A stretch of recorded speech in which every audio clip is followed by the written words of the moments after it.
Hello, my name is Benjamin Hart. I'm an American attorney and the managing director of Integrity Legal here in Bangkok, Thailand. As the title of this video suggests, we're discussing the quote-unquote fun police. So what are we talking about here? Well, honestly, this video is going to be slightly more, lack of a better term, lighthearted than my usual videos, but I've had a couple of people talk to me about the recently announced closures of entertainment establishments, pubs, and bars. And let's just say that most of the feedback that I've received on this overall notion has not been particularly positive. And I will also say, sort of full disclosure here, me personally, especially as, candidly, here in the firm and for myself and my family on a personal level, Songkran's a pretty big holiday for us because it's a prolonged holiday that we're able to take some real time off and spend some time with our families. It's not just a 3-day weekend or a day that pops up in the middle of the week. It's a major holiday. And aside really from sort of the holidays in December, which some of those can even be truncated depending on the year, we may not see some of the Western holidays, at least in my family, be celebrated because, work just may not permit it. With Songkran, we always sort of know that week, it may not be totally off. We certainly have to deal with certain correspondence even if we are closed. But it's for the most part, it's a pretty off week for us. And I have to say, I was pretty down in the mouth when I heard that these restrictions were going to be put on immediately before this holiday. It wasn't good news to me. Now, do I want to spend the entirety of this holiday, in a bar? No, but that's not the point. It's more the point of, a lot of people are off, they want to have a good time, and here this thing came along, and, it's going to be a pretty subdued holiday at best, let's put it that way.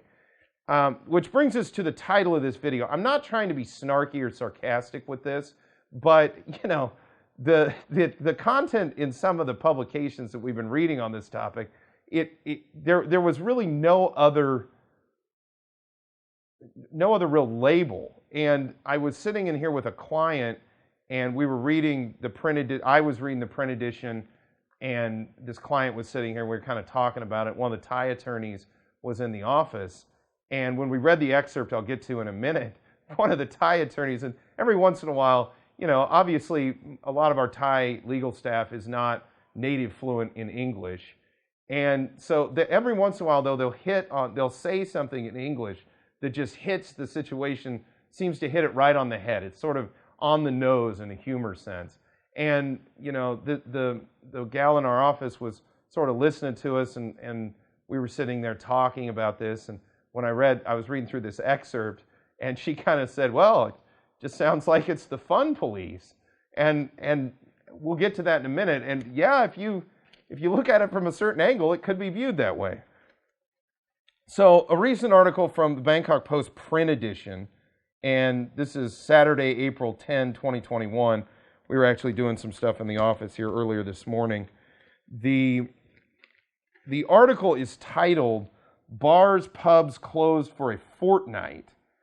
And this is the specific excerpt that when I read it, I was just like, that's a weird way to put that. And then when my colleague overheard it, she sort of said, wow, it's like the fun police. So quoting directly, law enforcement officers are also allowed to investigate disease control measures in at-risk businesses and can warn the operators and get their acts together if they wanted to stay open. Officers can also propose that the CCSA closes them, he said. And he being Dr. Tawisin, who is the current spokesperson for the CCSA. So it just was like, wow, really? So law enforcement's just going to kind of run around and, like my colleague says, it's just kind of the fun police, get your act together or something like this. Again, understanding this is all stemming from the response to this COVID situation. And I understand policymakers take that seriously. As we've noted in other videos, maybe I'll go ahead and expand on it here.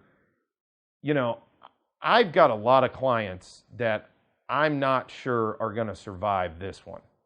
that are in the food and beverage business, and in a couple of cases, they are really restaurants, which for now at least have the latitude to be open, but they had the unfortunate geography of being near quote unquote entertainment zones, and they were told by relevant authorities that they had to close.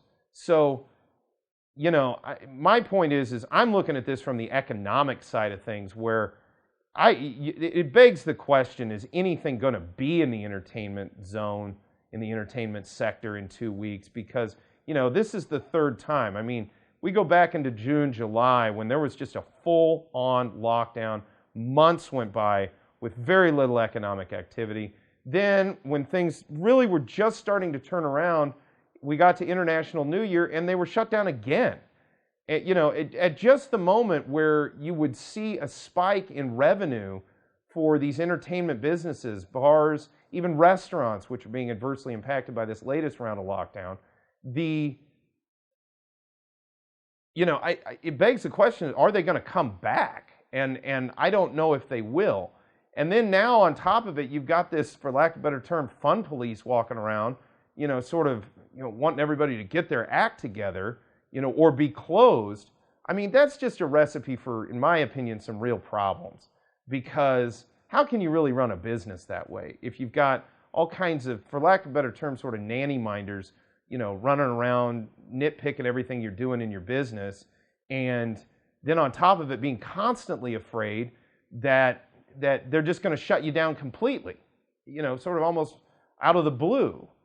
So, the thing to take away from this video, this is an opinion. It's one of my few op-ed videos. Probably won't do many of these. I try not to inject my own opinion, but, the situation is pretty dire. I understand the government's position that, public health is an issue that they need to be serious about, but at the same time, there are economic implications to this, and there are people out there whose jobs and livelihoods depend on the entertainment sector.